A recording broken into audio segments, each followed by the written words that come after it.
सभी दर्शकों को जय श्री राम, जय कामतानाथ जी, जय चित्रकूट धाम। तो मैं अपने दर्शकों को बता दूं कि आज के विमर्श के जो मुख्य अतिथि हैं वो देश की महानतम शख्सियत, जिन्होंने राष्ट्र चेतना की ऐसी अलख जलाई पर्यावरण बचाओ अभियान के रूप में कि संपूर्ण देश में राष्ट्रीय पर्यावरण जागृति की ज्योति जला दी। ऐसे महान दिव्य संत मेरे परम पूज्य आराध्य गुरुदेव भगवान कामतगिरी पीठ कामतानाथ मंदिर चित्रकूट धाम से महान संत पूज्य डॉक्टर मदन गोपाल दास जी आज हमारे आपके बीच में मौजूद हैं। तो आइए आज के विमर्श में महाराज श्री से कुछ ऐसे सवालों पर धर्म, संस्कृति और समाज के विषय में चर्चा करेंगे। तो शुरुआत करते हैं। महाराज श्री, आपके चरणों में कोटि कोटि प्रणाम, वंदन। जय श्री सीताराम। महाराज जी, आज के इस विमर्श में मैं आपके साथ जुड़ा हूं, तो समाज के और राष्ट्र के हित हेतु कुछ चर्चा आपसे, कुछ विमर्श आपसे करेंगे जी। प्रथम मैं आपसे चाहूंगा कि आप अपना दृष्टिकोण, अपने विचार रखें। वर्तमान में हिंदू समाज के प्रति आपका क्या दृष्टिकोण है? हिंदू समाज, हिंदू सनातन संस्कृति और हिंदुत्व के विषय में आप अपने वक्तव्य रखिए। सभी भक्तों को जय श्री सीताराम, भारत माता की जय। जैसे कि अभी बताया कि हिंदू सनातन के विषय में और पर्यावरण की जो बात आपने कही, दोनों ही बातें अलग अलग। पर्यावरण संपूर्ण विश्व के लिए चुनौती है वर्तमान में, और हिंदुत्व की जो बात आपने कही, सनातन की जो बात आपने कही, वो भारतवर्ष के लिए चुनौती है। और अगर भारत पर संकट है हिंदू सनातन को, तो वो भी एक विश्व को चुनौती ही है, क्योंकि मेरी जो हिंदू जीवन पद्धति है वो वैज्ञानिक है और पर्यावरण के बहुत निकट है। सृष्टि का संरक्षण करना बताया है उसमें, प्रकृति का संरक्षण करना बताया है, जबकि जन्म से ही मृत्यु तक हमें कैसे प्रकृति के साथ जीना मरना है, वो पूरा विज्ञान उसमें हिंदू सनातन जीवन पद्धति में बताया गया है। और दोनों ही एक दूसरे के पूरक हैं, अलग नहीं हैं। अगर हिंदुत्व पर या सनातन पर संकट है तो निश्चित है उसमें हम ये कहें कि वो पूरे संपूर्ण प्रकृति या जो सभ्यता जुड़ी हुई है उस पर संकट है, और पूरे मानवता के लिए वो संकट है, और पूरे संस्कृति के लिए, क्योंकि जो अपनी संस्कृति है वो वसुधैव कुटुंबकम की है। तो अगर हिंदुत्व पर हो रहा है तो वो विश्व पर ही होना है, विश्व की मानवता पर होना है, ये तय है। तो अगर हमको ये चाहिए कि नहीं, हम पूरे मानव जाति, पूरी संस्कृति, वसुधैव कुटुंबकम का विचार, अगर इन सब चीज़ों को बचाना चाहते हैं तो हमको सनातन जीवन पद्धति को बचाना होगा, सनातन हिंदू धर्म को बचाना होगा, तो फिर सब कुछ बच जाएगा। मेरी प्रकृति भी बचेगी, पर्यावरण भी बचेगा। और दूसरी बात ये कहें कि लोग एक पक्ष रख रहे हों कि नहीं हम पर्यावरण के साथ हैं, हिंदू जीवन पद्धति नहीं, वो सबको हम मानते हैं। तो हमारा हिंदू सनातन धर्म जो है वो तो सभी को मानने वाला है ना। रामचरितमानस में भी गोस्वामी तुलसीदास जी कह रहे हैं, हमारे राम जी क्या रहे हैं, सब मम प्रिय सब मम उपजाए, सबते अधिक मनुज मोहे भाए।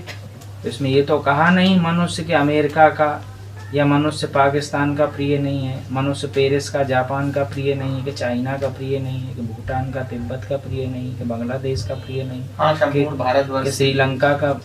वो तो ये जब भी मेरे धर्म ग्रंथों ने संदेश दिया है तो वैश्विक संदेश दिया है, संपूर्ण मानव जाति के लिए संदेश दिया है। तो इधर ये वैचारिक प्रदूषण हो रहा है, तो इधर हम सोचें कि एक चीज़ के साथ हैं एक चीज़ के नहीं, तो ऐसा नहीं हो पाएगा। हमें समन्वय स्थापित करना पड़ेगा। महाराज श्री, अभी आपने बहुत अच्छे शब्दों में इसको बताया। एक प्रश्न है आपकी और हमारी, इस जो हिंदू संस्कृति है इस पर ये जो वामपंथी लोगों ने कुठाराघात करना आरंभ किया है, इसके पीछे का क्या विषय है?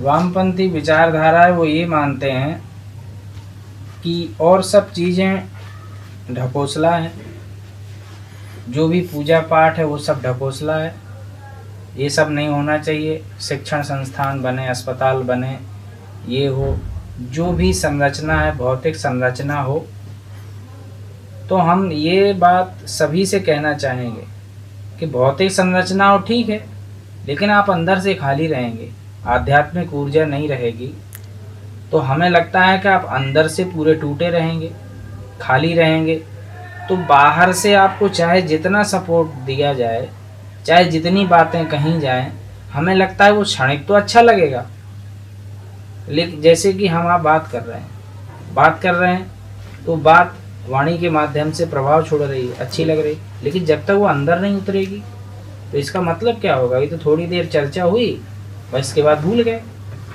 हम इसके लिए थोड़ी बैठे हैं, वैसे ही हम बड़ा चिंतन करें कि जब हम अंदर से आत्मबल मजबूत नहीं होगा, हम उन 5 ज्ञानेंद्रियां, 5 कर्मेंद्रियों के बारे में नहीं जानते हैं, नहीं उनसे सीधे जुड़ेंगे, तो हमें लगता है भौतिक संरचना में हम भूले रहेंगे और इसी में जीवन चला जाएगा, कुछ इसका अर्थ ही नहीं निकलेगा। तो हमारे जो ऋषि मुनियों का विज्ञान है वो प्रकृति से जुड़ा हुआ है, प्रकृति के उन रहस्यों से जुड़ा हुआ है, भौतिकवाद पर इतना नहीं। मैं भौतिकवाद का विरोध नहीं कर रहा हूँ, लेकिन मैं ये भी चैलेंज के साथ कह रहा हूँ कि भौतिक में केवल भौतिक ना हो। जैसे मान के चलो 5 तत्वों से ये सृष्टि सृजित है, छित जल पावक गगन समीरा, एक भी कम ज्यादा हुआ संतुलन बिगड़ेगा कि नहीं? बिल्कुल। जैसे आप कहें कि नहीं वायु चाहिए ऑक्सीजन के बिना नहीं, और अगर तेज हवा हो जाएगी तो वही तूफान का बड़ा रूप धारण कर लेगी, तो कहोगे नहीं मर जाएंगे बंद करो। बिल्कुल। मतलब एक चीज का अगर संतुलन बिगड़ा, हवा तेज हो गई तो गड़बड़ है।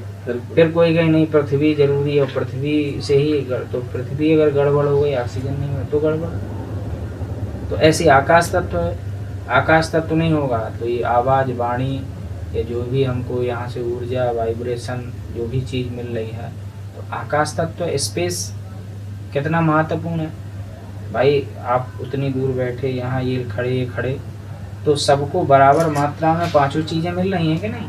5 तत्व मिल रहे हैं, बिल्कुल प्राप्त हो। तो कहे कि नहीं वो भी नहीं हो, आकाश नहीं होगा तो सब गड़बड़ा जाएगा, पूरे ग्रह, नक्षत्र, तारा, सौरमंडल, पूरा व्याकरण बिगड़ जाएगा। तो सब संतुलन बनाए हैं कि नहीं? किसी का भी संतुलन डगमगाया तो वो अनिष्ट हो जाएगा, ब्लास्ट हो जाएगा। इसीलिए मैं कह रहा हूँ संतुलन बहुत आवश्यक है। तो ऐसे ही जब ये संतुलन है तो वो वहाँ पर भी संतुलन आवश्यक है।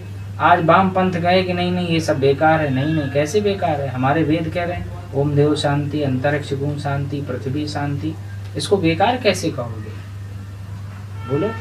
सूर्य निकलता है, सूर्य को हम अर्घ देते हैं, प्रणाम करते हैं, सूर्य नमस्कार करते हैं। सूर्य नमस्कार करोगे तो सूर्य की भी वंदना होगा, शरीर का भी स्वास्थ्य अच्छा होगा, मन की शक्ति, ऊर्जा बढ़ती है। लेकिन तुम कहो कि नहीं अरे सूर्य में अंदर रहेंगे आप, नहीं, ऐसा नहीं होगा, ये तो गलत हो जाएगा, सब कुछ गलत हो जाएगा। तो शिक्षा होना चाहिए, हम शिक्षा का विरोध नहीं कर रहे हैं, लेकिन ऐसी सूखी रूखी शिक्षा नहीं होना चाहिए क्योंकि एक और वो ले जाए आपको। संतुलन, सभी चीजों की शिक्षा अनिवार्य है, जिसमें वैदिक सनातन सबसे ज्यादा अनिवार्य है। वैदिक सनातन केवल एक हिंदू जो धर्म कहते हैं कि उसका पक्षपात है, वो ऐसा पक्षपात मत देखिए, पहले उसको समझिए, उसको पढ़िए, उसमें बात क्या कही जा रही है। जब आप उसको पढ़ेंगे, समझेंगे, नहीं इसमें तो सर्वांगीण विकास छुपा हुआ है, मानव कल्याण छुपा हुआ है, प्रकृति के रहस्य छुपे हुए हैं, प्रकृति का भी कल्याण है, सभी का कल्याण है, तो निश्चित है ऐसी शिक्षा तो हमें पढ़ना चाहिए। हम इस शिक्षा का विरोध कर रहे हैं, वैदिक सनातन का, और दूसरी भौतिकवाद की शिक्षा दे रहे हैं कि डॉक्टर बनो, इंजीनियर बनो। ठीक है, क्या डॉक्टर को अच्छे मन की आवश्यकता नहीं है? बिल्कुल। क्या अच्छे शिक्षक को अच्छे मन की आवश्यकता नहीं है? बिल्कुल। क्या इस डॉक्टर और इंजीनियर को क्या प्रकृति से अलग हट के कोई रचना कर देंगे क्या? पहाड़ कौन बनाएगा? कोई इंजीनियर बनाएगा? और पेड़ कौन लगाएगा? इंजीनियर बनाएगा पेड़? नेचुरलिटी है वो। पर गंगा जी में पानी है या गंगा जल जहाँ पर भी है वो तत्व है, तो क्या करेगा उसमें? तो निश्चित है हम भौतिक निर्माण वो नहीं करें, लेकिन संतुलन तो हो। एक ओर आप इस ओर बढ़ रहे हैं, दूसरी ओर जो है खंडित सब कर रहे हैं। तो मूल चीज तो जीवन तो उसी में है, प्रकृति में सब कुछ वहाँ पर है, प्राण वहाँ पर है, जीवन उसी से चलने वाला, इससे नहीं है। ये तो व्यवस्थाएं हैं, संसाधन है, तो व्यवस्था भी हम करें। ठीक है, हमें जितने दिन तक हम धरती पर हैं अच्छे से जिएं, अच्छे से खाएं पिएं, तो हमें सभी चीज़ों को लेकर के सोचना समझना पड़ेगा, नहीं तो चुनौती बनेगा। क्योंकि विश्व गुरु है भारत, और भारत केवल ये नहीं कहता कि हम केवल अपने लिए जीते, नहीं, भारत कभी अपने लिए नहीं जीता।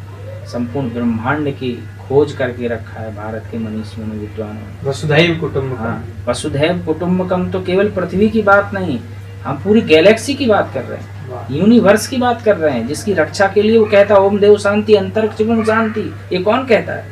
सनातन। हाँ, तो फिर अरे ठीक है, हम हिंदुस्तान की बात कर रहे हैं, भारतवर्ष की, ठीक है, भारतवर्ष की रक्षा हो, भारतवर्ष विश्व गुरु है, चलो पूरे विश्व की बात कर रहा है, वसुधैव कुटुंबकम की क्या बात कर रहे हैं, पृथ्वी का संरक्षण हो। लेकिन हम पृथ्वी की ही नहीं, संपूर्ण यूनिवर्स की रक्षा की बात करते हैं। अंतरिक्ष गुण शांति, पृथ्वी शांति, आपा शांति, रोखदया शांति, कितना बड़ा संदेश छुपा है इसमें। अणु परमाणु तक की हम कल्याण की कामना कर रहे हैं, केवल मानवता की नहीं, केवल प्रकृति की नहीं, जहाँ जहाँ तक जितनी बड़ी ऊर्जा है, अनंत आकाश है, अनंत ब्रह्मांड है, ब्रह्मांड निकाया निर्मित माया, ये हमारे ऋषि मुनियों का शोध बोल रहा है। हम केवल अभी एक ही सूरज चंद्रमा की खोज नहीं कर पाए हैं, लेकिन मैंने तो साबित कर दिया, मेरे धर्म ग्रंथों ने, सनातन ने साबित किया है, ऋषि मुनियों ने साबित कर दिया कि अभी और भी सूरज, अभी और भी है, गैलेक्सी अनंत है। हम केवल इतनी सी चीज में भूले हुए हैं बस। तो वामपंथ की जो बात आप कर रहे हैं वो केवल एक ही बात कर रहा है, हम अनेक पंथ की बात कर रहे हैं। अच्छा महाराज, वो सारा रास्ता अनेक होकर के गया, लेकिन गया एक ही जगह है, लेकिन वो एक पक्ष की केवल बात कर रहे हैं। तो बात बनेगी कैसे, टूटेगी बात। अच्छा, मैं आपको सुनता हूँ, आप बड़े ही प्रखर वक्ता हैं। अभी कुछ दिन पहले मैं आपको सुन रहा था, मैं अक्सर आपको सुनता रहता हूँ, क्योंकि सुनता तो आपको संपूर्ण राष्ट्र है, विश्व भी सुनता है। मैं सुन रहा था कुछ दिन पहले, अभी एक विषय आया था कि रामचरितमानस को जलाया गया, उस पर आपने बड़ा ही तीखा विरोध प्रदर्शन किया। रामचरितमानस को राष्ट्रीय ग्रंथ घोषित कराया जाए, इसके लिए लेकर के आपने बड़ा ही मुद्दा उठाया, और आप संतों तक गए, समाज तक गए। तो क्या रामचरितमानस राष्ट्रीय ग्रंथ घोषित हो सकता है, और यदि हो सकता है तो कैसे?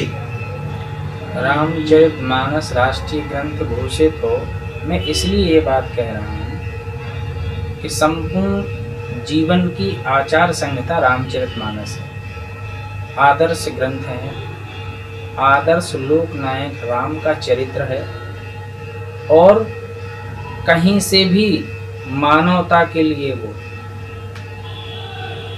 खराब नहीं है, दूषित नहीं है, उसमें सबको लेकर के सारी बातें कही गई हैं। तो मैंने जब ये बात सुनी कि इस प्रकार से ये गतिविधियां होने लगी, नेता अपने वोट बैंक के चक्कर में उसको जला रहे हैं, फाड़ रहे हैं, तो अंदर से पीड़ा हुई कि अरे नहीं, कि भारत ये वर्तमान में आज़ादी के बाद ये भी दिन देखने होंगे कि जहां आज़ादी के समय ये राम नाम गुनगुनाया जाता था, रामचरितमानस को इतना सम्मान दिया जाता था कि स्वयं महात्मा गांधी जी कहते हैं कि नहीं, हम राम राज्य लाएंगे।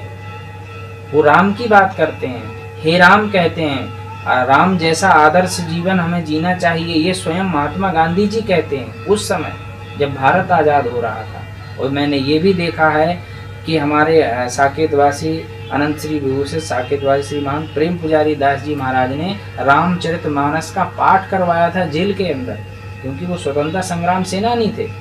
उस समय उन्होंने जेलर को भी प्रभावित किया, अंग्रेजी सल्तनत को प्रभावित किया और रामचरितमानस का पाठ करवाया। तो जहाँ वो विरोध करने वाले लोग हैं, वो विरोध सब भूल गए, वो एक रस में हो गए, बोले अरे इतना अच्छा ग्रंथ, ये बहुत अच्छी बात लिखी इसने, क्योंकि अभी तक उन्होंने सुना ही नहीं था, जैसे ही सुना प्रभावित हो गए। तो ये मानवता के लिए बहुत आदर्शवादी ग्रंथ है, इसकी रक्षा होना चाहिए, और भारत जैसे देश को इसकी नैतिक जिम्मेदारी है, यहाँ के लोकतंत्र की ये नैतिक जिम्मेदारी है कि उसका संरक्षण करें, रक्षा करनी चाहिए। तो मैंने ये कहा कि जिस प्रकार से इसका अपमान किया गया है, या जो तथाकथित नेताओं ने अपमान किया या जिन लोगों ने किया है, तो ऐसे कुछ लोग दूसरे पक्ष के लिए मैं कहूँगा तो उसको अपमान जैसे जिन लोगों ने किया है तो उसको सम्मान भी दें, लोकतंत्र में उसको स्थान मिले। तो इसके लिए मैंने कहा था कि अगर उन्होंने रामचरितमानस को फाड़ा है, जलाया है, तो ऐसे लोग जिनके ऐसे विचार हैं, ऐसे लोगों को कानून के द्वारा दंड मिलना चाहिए।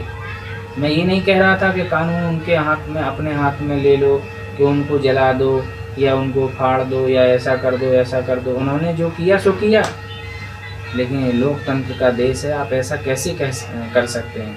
तो फिर लोकतंत्र इसको उच्चासन पर सम्मान दे, ये बात मैंने कही। आपका उस वीडियो को मैंने सुना था, आपने क्या संवैधानिक रूप में इसका विरोध किया? हाँ, मैंने संवैधानिक रूप से विरोध किया और मैं संतों के पास गया, राम भक्तों के पास गया। मैंने कहा कि सभी लोगों का एक स्वर में एक प्रयास होना चाहिए कि रामचरितमानस को राष्ट्रीय ग्रंथ घोषित हो। ऐसा होना चाहिए कि नहीं? सारे लोगों ने बिल्कुल होना चाहिए।